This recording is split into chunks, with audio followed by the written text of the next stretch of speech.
Let's learn what are pronouns. What are pronouns? Pronouns are words that take the place of nouns. Let's see the example.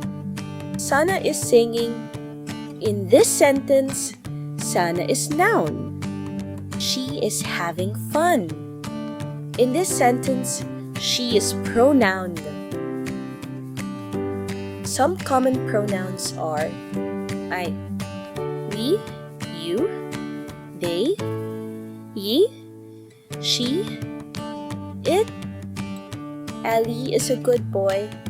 Now we use he on the place of Ali. He is a good boy.